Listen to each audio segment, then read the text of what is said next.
Pa? Halika nga rito. Halika rito. Pa? Bumaba ka dyan. Nasaan yung manok ko? Andyan yun ah. Pinapabantay ko to sa'yo, di ba? Oo, sabi mo ba kainin ko eh. Nilagyan ko na ng pagkain oh. O nasaan yung manok? Yung pinapakain mo?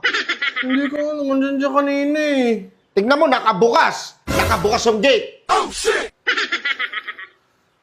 Ano? Sige, ano yung rarason mo sa akin? Nasaan yung manok? Nilagyan ko ng pagkain, andyan yung kanina. Huwag mong sabihin na wala yung manok ko. Andyan lang yung pa. Hindi ko matatanggap yan. Nasaan yung manok ko? Andyan, dito yung nakalagay kanina eh. Kumakain nga yung Kaya nga, nasaan? Kung nandyan, nasaan? Andito? Tingnan mo nandyan. Wala. Di ba sabi ko, pakainin mo, bantayan mo yung manok ko. Wala. O, anong gagawin ko dito? Sa mga pigs. O, kainin mo.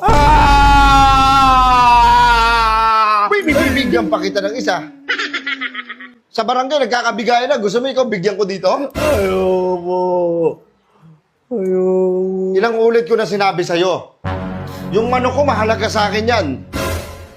Eh, Halos buong buhay ko, umiikot na sa manok. Mas mahal pa kita sa manok ko. Buti pa ikaw na lang nawala eh. Kaya yung manok ko eh.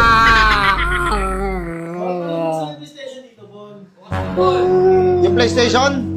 Halika, bumaba kayo. Bumaba. Hindi mo papababayin yan. Baka pagbubugbugin kayo.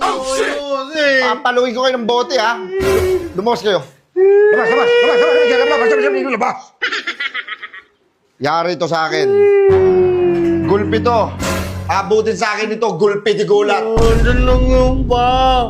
Hindi naman nakakalipad yun eh. Hindi ka nakakalipad. Nasaan? Saan mo nilagay?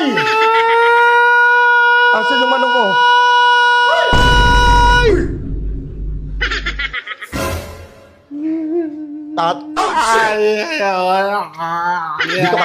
Dito ka. Lalaban ka ba? Hindi mo. Lalaban ka? Hindi mo. Kala ko lalaban ka eh. Asan yung manok ko? Andyan lang yun eh. Alam mo ba kung magkano yung bili ko dyan? Texas yan! Di?